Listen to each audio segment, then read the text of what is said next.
കണ്ണൂർ പയ്യന്നൂരിൽ CPM branch സെക്രട്ടറിയെ വധിക്കാൻ ശ്രമിച്ച കേസിൽ 3 SDPI പ്രവർത്തകർക്ക് 18 വർഷം തടവ്, രാമന്തളി സ്വദേശി ഹനാൻ, മുഹമ്മദ് അബ്ദുള്ള, ഫൈസൽ എന്നിവർക്കാണ് തളിപ്പറമ്പ് കോടതി ശിക്ഷ വിധിച്ചത്. മുഹമ്മദ് സൈഫുള്ള വിശദാംശങ്ങളുമായി ചേരുന്നുണ്ട്. സൈഫുള്ള, എന്തൊക്കെയാണ് ഈ ശിക്ഷാവിധിയുടെ വിശദാംശങ്ങൾ?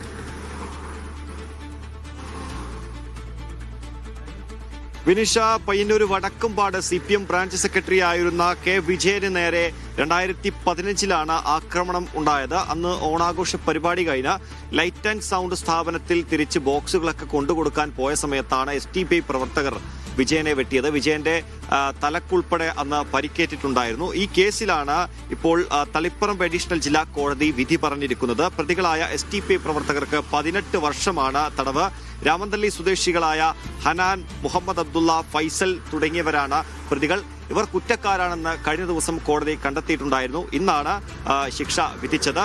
ഈ ആക്രമണത്തിന് ശേഷം വിജയന്റെ സംസാരശേഷി ഭാഗികമായി നഷ്ടപ്പെട്ടിട്ടുണ്ടായിരുന്നു. അന്ന് തളിപ്പറമ്പ് ഭാഗങ്ങളിൽ കണ്ണൂർ ജില്ലയിലൊട്ടാകെ തന്നെ വലിയ ഒരു ചർച്ചയായിരുന്ന വിഷയമായിരുന്നു വിജയന് നേരെയുണ്ടായ ആക്രമണം. ആ കേസിലാണ് ഇന്ന് ഇപ്പോൾ വിധി പറഞ്ഞിരിക്കുന്നത്. 11 വർഷത്തിന് ശേഷമാണ് വിധി വന്നിരിക്കുന്നത്. വിനീഷ.